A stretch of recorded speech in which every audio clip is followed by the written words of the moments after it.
নমস্কার। আজকে আমি কার্বোভেজিটেবলিস এই একটি অত্যন্ত গুরুত্বপূর্ণ হোমিওপ্যাথিক মেডিসিন সম্পর্কে আলোচনা করব। এই মেডিসিনটা ভেজিটেবল চার্কেল থেকে তৈরি হয়েছে এবং এটা একটা গভীর ক্রিয়াশীল অ্যান্টিসোরিক, অ্যান্টিসিফিলিটিক এবং অ্যান্টিসাইকোটিক ওষুধ এবং এটা রক্ত এবং স্নায়ুতন্ত্রের উপরে কাজ করে এবং এটা শ্লৈষিক ঝিল্লি, বিশেষত পাকস্থলীর শ্লৈষিক ঝিল্লির উপরে এর সবথেকে প্রয়োজনীয় কাজ দেখতে পাওয়া যায় এবং এর ফলে ঝিল্লিতে রক্তস্রাব বৃদ্ধি হয়। হৃৎপিণ্ডের উপরে এর ক্রিয়া রয়েছে এবং এর উপযোগিতা হলো কোনো রোগের কারণে শিশু বা বৃদ্ধ অবসন্ন হয়ে পড়লে এবং রোগীর জীবনী শক্তি দুর্বল অথবা রোগী ক্লান্ত হয়ে পড়লে উপযোগী। যে সকল ব্যক্তি আগে কোনো রোগে ভুগে দুর্বল হয়ে পড়ে এবং রোগ সারলেও দুর্বলতা সহজে দূর হয় না, যে সকল বাচ্চাদের হাম বা হুপিং কাশির পর হাঁপানি হয়, মদ্যপান ও যথেচ্ছাচার করায় যাদের অজীর্ণ রোগ হয়েছে এবং যারা টাইফয়েড জ্বরের পর সম্পূর্ণ সুস্থ হয়ে উঠতে পারেনি, তাদের পক্ষে এটা বিশেষ উপযোগী। এর বিশিষ্ট লক্ষণাবলীতে দেখা যায়: 1. শরীর ও মনের কাজ ধীর গতিতে চলে, রোগী তাড়াতাড়ি কোনো চিন্তা করতে পারে না, চটপট কোনো কাজ করতে পারে না, চুপ করে শুয়ে থাকতে চায় ও ঝিমোয়। 2. এই ওষুধে জ্বালা একটা চরিত্রগত লক্ষণ, শিরা, কৈশিক নালী অর্থাৎ ক্যাপিলারি এবং মাথায় জ্বালা, প্রদাহস্থানে জ্বালা, এই লক্ষণটি থাকবে। 3. শরীরের ভেতরে ও বাইরে ঠান্ডা বোধ হয়। 4.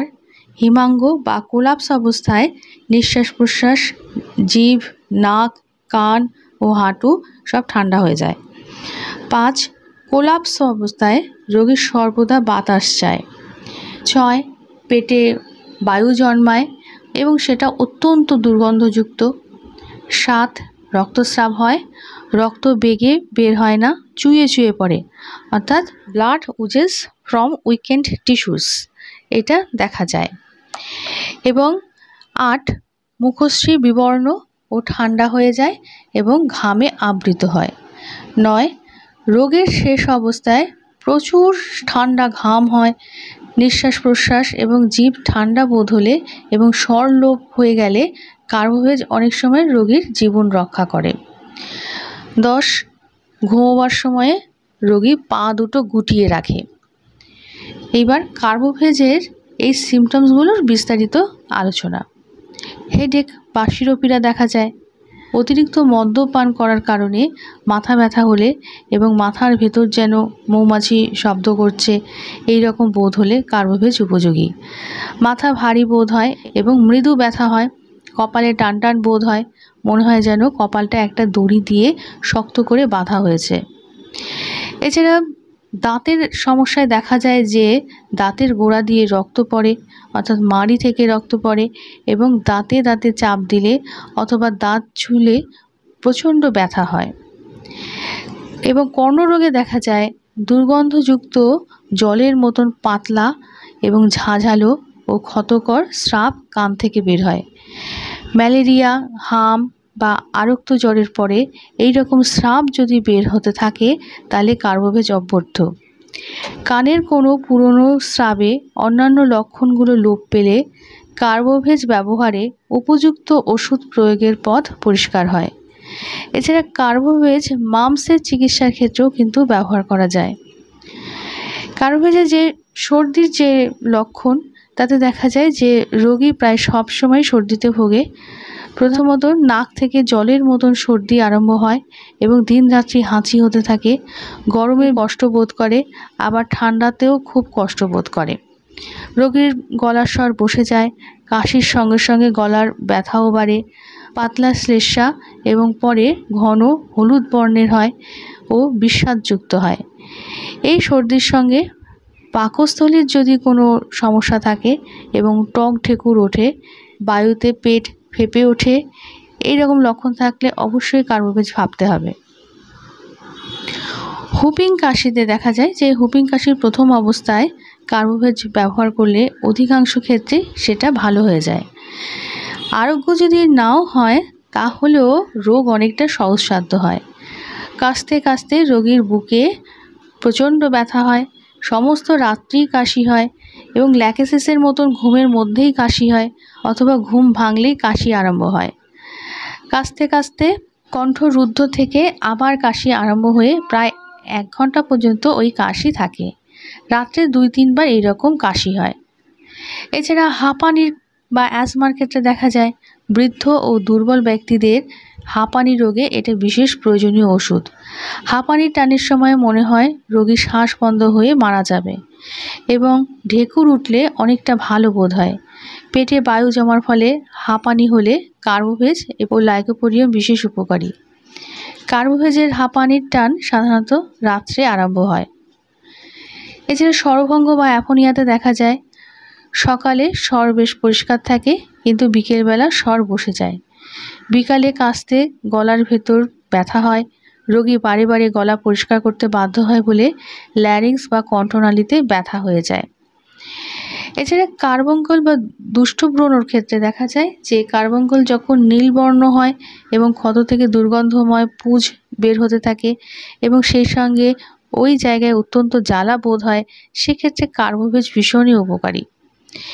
এছাড়া ক্যান্সারের ক্ষত অর্থাৎ যখন দেখা যায় যে সকল ক্ষত চামড়ার উপরে উপরে ছড়িয়ে পড়ে কিন্তু গভীর হয় না এবং ক্ষতকর পাতলা এবং জ্বালাকর দুর্গন্ধময় পুঁজ বের হয়, তাতেও কিন্তু কার্বোভেজ উপকারী। রাত্রে ক্ষতের জ্বালা এমন বাড়ে যে রোগী ঘুমোতে পারে না।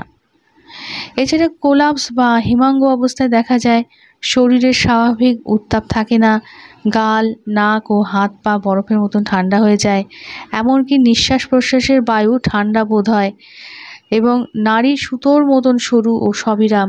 কখনো কখনো হয়তো এই নাড়ির বাই পালসটা পাওয়া যায় এবং ঠোঁট নীল হয়ে যায়, উপরের দাঁতের পাটি বের হয়ে পড়ে, রোগী ধীরে ধীরে নিঃশ্বাস প্রশ্বাস নেয়। সংজ্ঞা থাকতে পারে, নাও থাকতে পারে।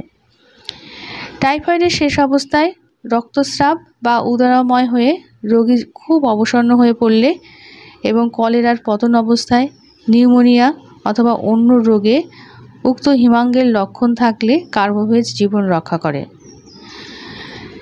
এছাড়া কলেরা বা ওলা ওঠা, এতে দেখা যায় যে বরফ জল, ঘোলের শরবত, নোনা মাছ, বাসি তরকারি এইসব খেয়ে কলেরা হলে কার্বোভেজ উপকারী। যারা আগুনের কাছে বা রৌদ্রে কাজ করে, যাদের অজীর্ণ রোগ আছে, তাদের কলেরায় এটা উপযোগী।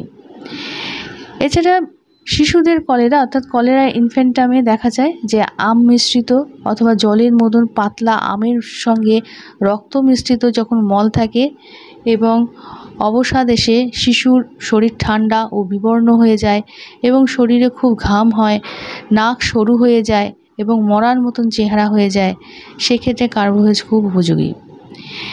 এছাড়া ডায়রিয়া বা উদরাময়ে দেখা যায় যে মল যেমনই হোক না কেন সেটা অত্যন্ত পচা দুর্গন্ধযুক্ত এবং তার সঙ্গে পচা দুর্গন্ধময় বায়ু নিঃসরণ হয়, কালচে বর্ণের রক্ত মিশ্রিত পাতলা আমযুক্ত মল এবং মলদ্বারের চারধারে চুলকোয়, জ্বালা করে ও টাটায়, পেটে খুব ব্যথা থাকে, শিশুদের মলদ্বারের চারিদিকে ঘা হয়ে যায়, অনেক সময় রোগী শুয়ে থাকলে মলদ্বার থেকে অসারে পাতলা রসের মতন রক্ত মিশ্রিত তরল মল চুয়ে পড়ে।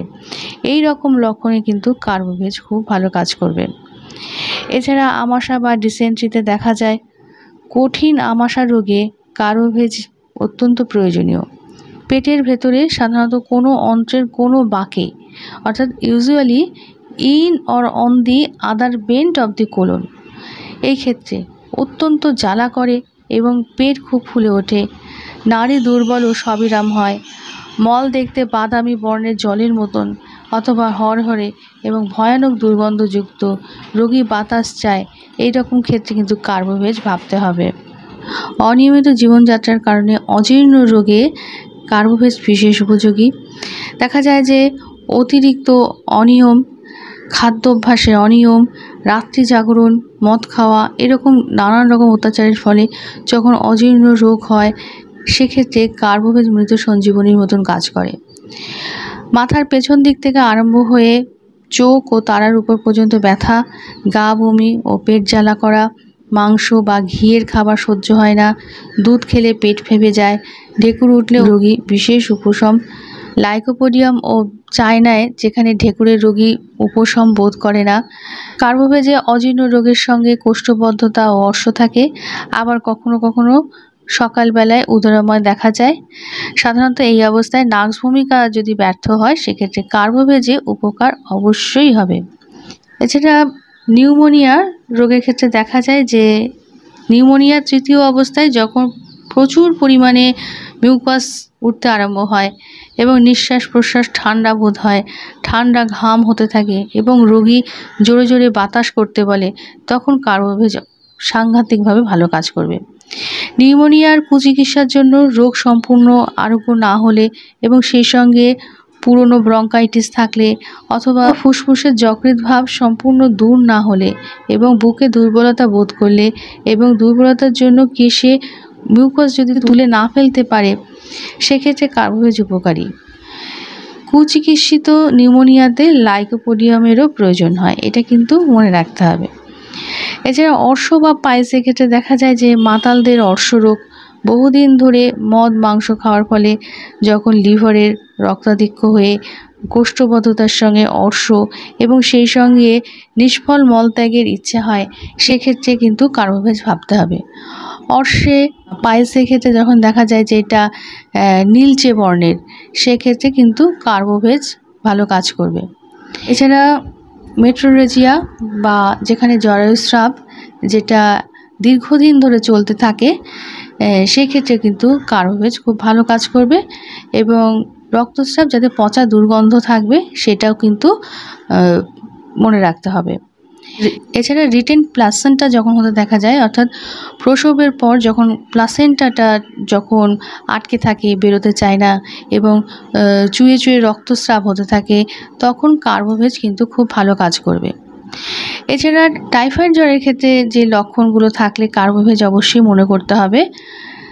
যে লক্ষণগুলো, রোগীর হাত পা এবং কখনো কখনো নিঃশ্বাস প্রশ্বাস পর্যন্ত ঠান্ডা হয়ে যায়, হাতে পায়ে ঠান্ডা ঘাম হতে দেখা যায় এবং রক্তের উপাদানগুলো ধ্বংস হয়ে যায়, সমস্ত শরীর অবসন্ন হয়ে পড়ে, রোগী নড়াচড়া করে না, বেঁচে আছে কি মরে আছে বুঝতে পারা যায় না, মুখশ্রী বিবর্ণ হয়ে যায় এবং মরার মতন দেখায়, কখনো কখনো মলদ্বার ও নাক মুখ দিয়ে খুব রক্তস্রাব হতে থাকে, পেট ফুলে ওঠে, পেটের ভেতর গড়গড় শব্দ শোনা যায়, প্রচুর পরিমাণে অতি দুর্গন্ধময় বায়ু নিঃসরণ হয় এবং অসাড়ে মল নির্গত হয় এবং ওই মল দেখতে কালচে বাদামি বর্ণের, রোগী অত্যন্ত দুর্বল হয়ে পড়ে, সেজন্য রক্তের চলাচল ঠিক মতন হয় না, রোগীর নিঃশ্বাস প্রশ্বাস নিতে খুব কষ্টবোধ হয়, রোগীর জ্ঞান থাকলে মুখের কাছে খুব জোরে জোরে পাখার বাতাস করতে বলে।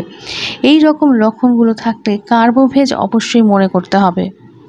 এছাড়া সবিরাম জ্বর অর্থাৎ বহুদিনের জ্বর এবং ঘুষঘুষে অথচ দুর্বলকর জ্বরে কার্বোভেজ ভীষণই উপযোগী। দেখা যায় যে শীতাবস্থায় পিপাসা থাকে, রোগী জোরে জোরে বাতাস করতে বলে এবং ঘর্মাবস্থায় পিপাসা থাকে না, প্রচুর ঘাম হয়, ঘামের টক বা পচা গন্ধ থাকে এবং বিজরা অবস্থায় রোগীর দেহ ও মন অত্যন্ত দুর্বল, খাবার এবং কোন কিছু পানের পরে প্রচুর বায়ু জন্মায় এবং মলে অত্যন্ত দুর্গন্ধ। অন্যান্য যে পীড়াগুলোতে কার্বোভেজের কথা ভাবতে হবে, অ্যাসিডিটি বা অম্ল, হৃদশূল, হাঁপানি, ব্রঙ্কাইটিস, পচন ক্ষত, চুল ওঠা, হৃদরোগ এবং কর্ণমূল প্রদাহ, এরকম বিভিন্ন ক্ষেত্রে আমরা কার্বোভেজ ভাবতে পারবো। এর যে বৃদ্ধি দেখা যায় যে সন্ধ্যাবেলায়, রাত্রে এবং খোলা বাতাসে, ঠান্ডায়, ঘি মাখন চর্বি খেলে, গরম অথচ জল আবহাওয়ায় মদ্যপান করলে এসবের সমস্যা বেড়ে যায়। আর উপশম, উদ্গার উঠলে অর্থাৎ ঢেকুর উঠলে, বাতাস করলে ঠান্ডা হয়। পেটের গোলযোগে এবং অন্যান্য লক্ষণে 3, 6, 30, 200 এই শক্তিগুলো কিন্তু ব্যবহার করা যায়। 6 শক্তিটা বলছি যে যদি এরকম অবস্থা হয় এবং 6 পোটেন্সিতে ব্যবহার করতে হলে 1 ফোঁটা করে 1 ঘন্টা ছাড়া ছাড়া 2 থেকে 3 সমস্যা গভীর হলে বা দীর্ঘদিন ধরে এই ধরনের সমস্যা চলতে থাকলে অবশ্যই কিন্তু সরাসরি চিকিৎসকের পরামর্শ নিতে হবে, অথবা চিকিৎসার প্রয়োজনে আমার হোয়াটসঅ্যাপ নাম্বারেও কিন্তু আপনারা সমস্যা জানিয়ে চিকিৎসা নিতে পারেন। আজকে আলোচনা এই পর্যন্ত। পরবর্তী ভিডিওতে আবার আরেকটি হোমিওপ্যাথিক মেডিসিন নিয়ে আলোচনা থাকছে। সবাই ভালো থাকুন, সুস্থ থাকুন এবং চ্যানেলটি সাবস্ক্রাইব করে অবশ্যই চ্যানেলের সঙ্গে থাকুন। নমস্কার।